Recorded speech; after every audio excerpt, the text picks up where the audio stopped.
புதுச்சேரியில் போக்குவரத்து விதிமுறைகளை மீறியதாக கூறி சுற்றுலா பயணிகள் மற்றும் பொதுமக்களிடம் லஞ்சம் வாங்கினால் கடும் நடவடிக்கை எடுக்கப்படும் என உள்துறை அமைச்சர் நமச்சிவாயம் எச்சரித்துள்ளார்.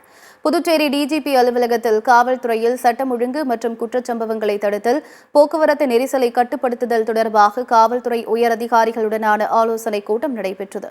இதில் உள்துறை அமைச்சர் நமச்சிவாயம், டிஜிபி ஷாலினி சிங் மற்றும் காவல்துறை உயரதிகாரிகள் கலந்து கொண்டனர்.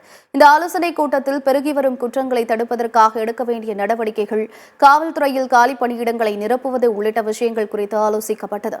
பின்னர் செய்தியாளர்களை சந்தித்த அமைச்சர் நமச்சிவாயம், புதுச்சேரி மக்கள் அமைதியாக வாழ்வதற்கான ஒரு சூழலை உருவாக்க அனைத்து நடவடிக்கைகளையும் மேற்கொள்ள காவல்துறை அதிகாரிகளுக்கு அறிவுறுத்தியதாக தெரிவித்தார். சொல்லுங்க. அது மாதிரி எதுவுமே கிடையாது. ஹெல்மெட் போடணும்னு சொல்றோம், ஒரு சிலவங்க போடாத வராங்க. அதுக்காக எல்லாரையும் அப்படி சாட்சி பண்ற கிடையாது.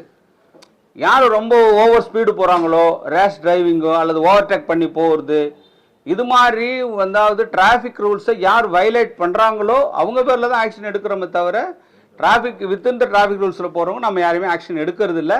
இப்போ எதிர்கட்சிகள் இது மாதிரி குற்றம் சொல்லியிருக்காங்க. நிச்சயமாக அதையும் கவனத்தில் எடுத்து வருங்காலத்தில் அது மாதிரி யாராவது எந்த அதிகாரியாவது அது மாதிரி தவறு பண்ணாங்கன்னா அவர் மேல் உரிய நடவடிக்கை நிச்சயமாக எடுக்கப்படும்.